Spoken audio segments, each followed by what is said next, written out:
ഓം നമഃ ശിവായ. ആദ്യം തന്നെ ചാനൽ ഒന്ന് സബ്സ്ക്രൈബ് ചെയ്യുക. ഇനി വെറും മണിക്കൂറുകൾ മാത്രം. ശനി വക്രിയാൽ സുവർണകാലഘട്ടം ആണ് തലക്കുമുകളിൽ വന്നെത്തിയിരിക്കുന്നത്. ഈ രാശിക്കാരിൽ നിങ്ങളും ഉണ്ടോ? കർമ്മഫലദാതാവെന്നറിയപ്പെടുന്ന ശനി ഇന്നുമുതൽ വിപരീത ദിശയിൽ ചലിക്കാൻ തുടങ്ങും. ഇതിലൂടെ ഈ 3 രാശിക്കാർക്കും നല്ല ഫലങ്ങളാണ് വന്നിരിക്കുന്നത്. കർമ്മഫലദാതാവെന്നറിയപ്പെടുന്ന ശനി ജൂൺ 30-ന് വിപരീത ദിശയിൽ ചലിക്കാൻ തുടങ്ങും. ഇതിലൂടെ ഈ 3 രാശിക്കാർക്ക് അപ്രതീക്ഷിത നേട്ടങ്ങൾ ഉണ്ടാകുന്നതാണ്. കർമ്മങ്ങൾക്കനുസരിച്ചു ഫലം നൽകുന്ന ഒരു ഗ്രഹമാണ് ശനി എന്നാണ് പറയപ്പെടുന്നത്. 24 മണിക്കൂറുകൾക്ക് ശേഷം ജൂൺ 30-ന് ശനി കുംഭരാശിയിൽ വക്രഗതിയിൽ ചലിക്കാൻ തുടങ്ങും. ഇത് ചില രാശിക്കാർക്ക് പണമഴയാൽ സമ്പത്ത് നിറയ്ക്കുകയും ചെയ്യും. ആ രാശിക്കാർ ആരൊക്കെ എന്നു നോക്കാം. തുലാം ആണ് ആദ്യത്തെ രാശി. ശനി വക്രി ഈ രാശിയുടെ 5-ാം ഭാവത്തിലാണ് നടക്കാൻ പോകുന്നത്.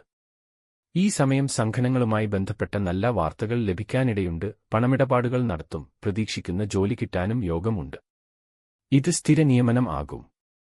വരുമാനത്തിൽ മാറ്റം വരും. അപ്രതീക്ഷിത ധനനേട്ടം ഉണ്ടായേക്കാം. അടുത്ത രാശി മിഥുനം.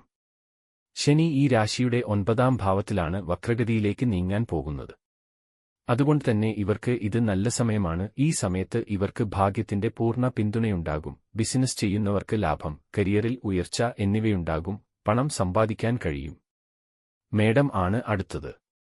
മേടരാശിയുടെ വരുമാന ഭാവത്തിലാണ് ശനിയുടെ വക്രഗതി സംഭവിക്കാൻ പോകുന്നത്. അതുകൊണ്ടുതന്നെ ഈ സഞ്ചാരം ഇവരുടെ വരുമാനത്തിൽ കൂടിയാണ്. അതുകൊണ്ടുതന്നെ സാമ്പത്തികമായി ഉയർന്നു വരാൻ കഴിയുന്നതാണ്. ഇവർക്കും ഉയർന്ന പദവിയിൽ ജോലി കിട്ടാൻ സാധ്യതയുണ്ട്. വരുമാനത്തിൽ വർധനവുണ്ടാകും. ഓഹരി വിപണിയിൽ നേട്ടം കൈവരിക്കും. ഈ രാശിക്കാർക്ക് ലോട്ടറി ഭാഗ്യമുണ്ട്. ചെറിയ പ്രൈസ് മുതൽ ബമ്പർ പ്രൈസ് വരെ കിട്ടാൻ ഭാഗ്യം ഉള്ളവരാണ്. ധനനേട്ടത്തിൽ മുൻപന്തിയിൽ ഉണ്ടാകും.